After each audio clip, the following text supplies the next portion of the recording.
हम आज देखेंगे जेनर डायोड क्या होता है।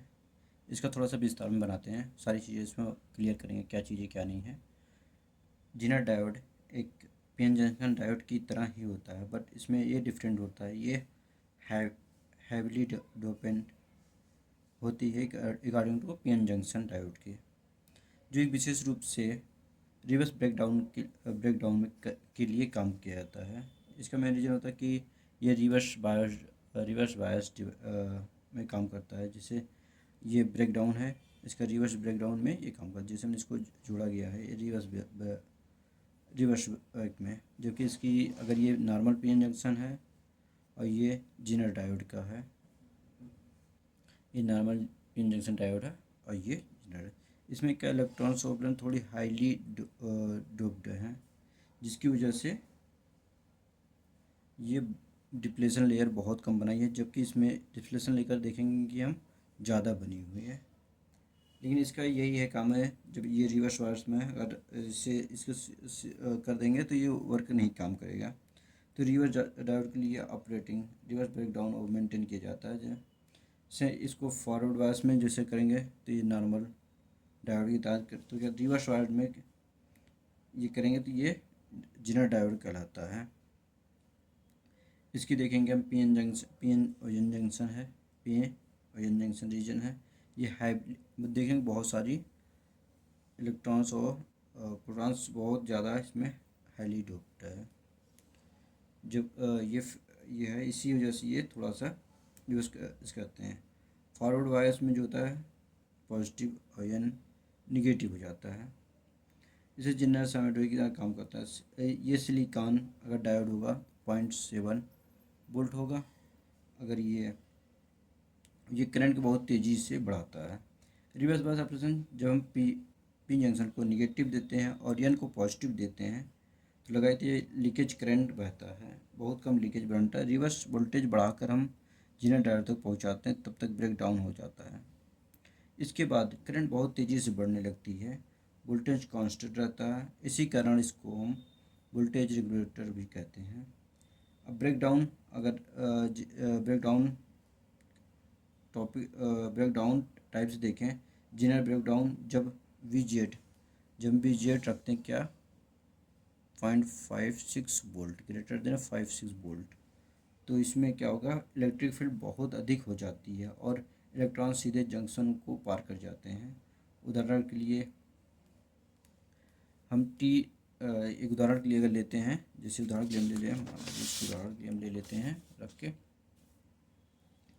तो 3.3 वोल्ट है, 3.3 volt and 4.7 volt and 5.1 volt रखेंगे, तो ये 5.1 वाला जेनर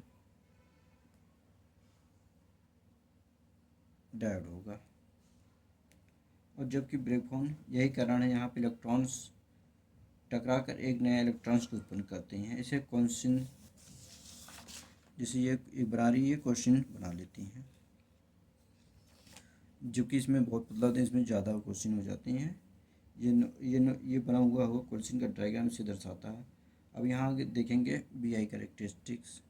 तो जैसे यहाँ बता दें, इसमें होता है कि पहले करंट बहुत कम होती है, लेकिन जैसे ब्रेकडाउन पे पहुँचती, जैसे यहाँ ब्रेकडाउन पहुँचेगी तो यहाँ करंट बहुत तेज़ी से हो जाएगी। जब से यहाँ करंट पहुँचेगी ब्रेकडाउन पे, ये बहुत तेज़ी से यहाँ से हो जाती है और वोल्टेज स्थिर, मतलब वोल्टेज रुक जाती है, क्योंकि करंट बहने लगती है तो वोल्टेज एक इस लाइन में जाकर रुक जाती है। इसीलिए यहाँ पे वोल्टेज रेगुलेटर करते हैं।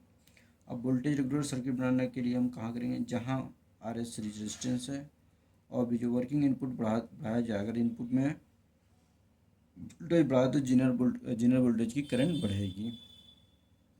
जैसे इनपुट कोई दे रहे हैं, मान लीजिए एग्जाम्पल हम लिख लेते हैं, एक एग्जाम्पल यहाँ पर ले लेते हैं। क्या एग्जाम्पल, ठीक है, एक एग्जाम्पल देखेंगे हम। जैसे देखते हैं 12 वोल्ट है, मान लीजिए 12 वोल्ट है, ठीक है,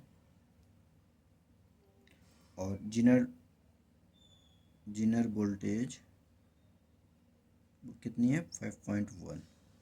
अब यहाँ पर आउटपुट क्या मिलेगा हमें, आउटपुट वोल्टेज जो मिलेगी, आउटपुट वोल्टेज मिलेगी वो 0.51 वोल्ट ही मिलेगी। ये इसका एप्लीकेशन कहाँ कहाँ आता है, जैसे वोल्टेज रेगुलेटर में, इसको वोल्टेज रेगुलेटर में एम्पियर्स, AC, ADC या DC आदि में, ओवर वोल्टेज में भी किया जाता है।